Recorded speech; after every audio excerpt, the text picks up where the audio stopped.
Hey, welcome to 1500ESPN.com. Thanks for checking out this video. I'm Derek Wetmore. That was Andrew Kramer.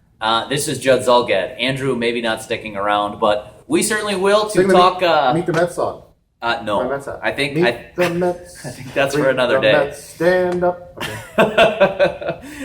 We're gonna talk a little bit about training camp and the roster as it sort of, in my view, starts to take shape a little bit here. We're recording this video on a Friday. The Vikings will have a night practice on Saturday, off day Sunday, at which point the coaching staff will collect. They'll huddle and share notes, talk about depth chart, and probably put one out, I would guess, early next week. Yep.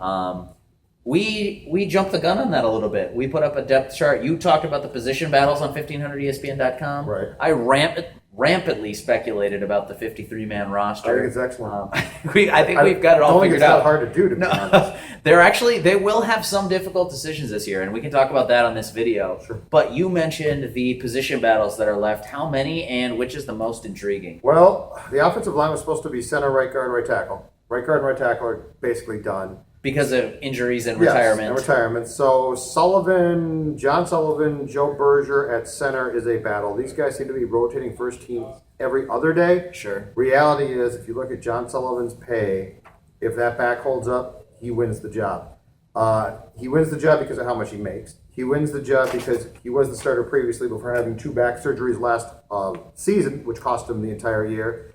He wins the job because if you recall back to Bridgewater's rookie season, Sullivan's a guy who can change calls at the line of scrimmage. Yeah. He's a guy who can make adjustments very quickly. That's not to say that Berger is bad at this. In fact, Joe had a very nice 2015 season. Sure. But John Sullivan is going to win that job if he stays healthy. Also, keep in mind, Joe Berger being the backup, he is a center and a guard. Right. So he gives you, by being the backup center, more versatility and more depth at not only center, but both guard positions. So that's going to go to Sullivan if John stays healthy. So offensive line basically set in your mind, at least the starters, because you've got Andre Smith at tackle, probably. Andre Smith at right tackle, unless he gets hurt or completely busts in the preseason games. Fusco at right guard. Mike Harris, mystery head problem. No idea what's wrong there. Still don't. Everyone keeping quiet. Sullivan at center. Alex Boone obviously at left guard. Matt Khalil at left tackle. Right. The other one I brought up was wide receiver Laquan Treadwell, Charles Johnson. Charles Johnson's going to win that job. Yeah, He's going to start the season. Doesn't mean that Treadwell won't be eased in. Sure. But in reality, if in the opening game it is Charles Johnson, Diggs, and Jarius Wright, that allows you to bring Treadwell along a little bit slower. Yeah, and that's fine. There's nothing wrong with that either. And they play the same position, but they're different type of players, right? So I think you'll see throughout the year. I'm curious to see, as he works into the offense, what kind of red zone target Treadwell can be. Yeah, sure. That's a part to his game that's slightly different than what Charles Johnson can offer. And while I think you're right, Charles Johnson has been getting most of the looks with the ones at that split end position, opposite Stephon Diggs. Mm-hmm. I do wonder what kind of packages they will find to get Treadwell in and get him involved in the offense too, as the year goes on. And Charles Johnson, from watching the first week of practices here, has this roster made. Charles Johnson is absolutely fine.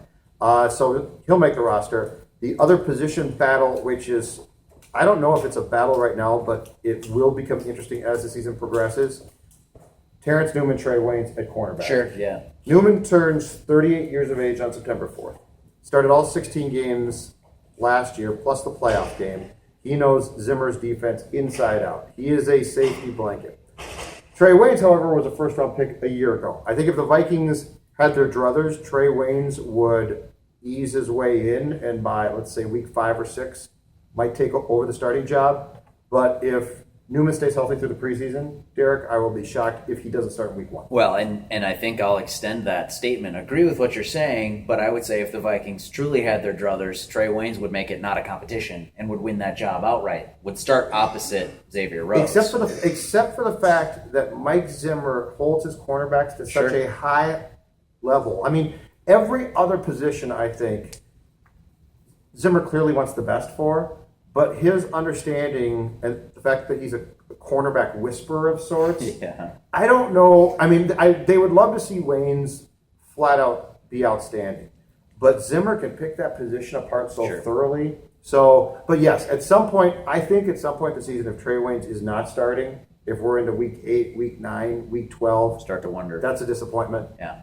Which leads us personally to the battle that intrigues me the most, because at, I believe, the owners' meetings or the scouting combine, Mike Zimmer flat out said, I'd love to improve the strong safety position because that would give us the ability to turn Harrison Smith loose. And yet it's Sendejo, who signed a 4-year contract extension after the season and started 13 games last year, and Michael Griffin, who was released by the Titans after 9 years in Tennessee, and Sendejo so far is getting almost all the run with the ones. I really thought when Zimmer said that after the season that he was talking about, let's bring in a safety. Sure. So far, if you look at things, it's Sendejo's going to start again.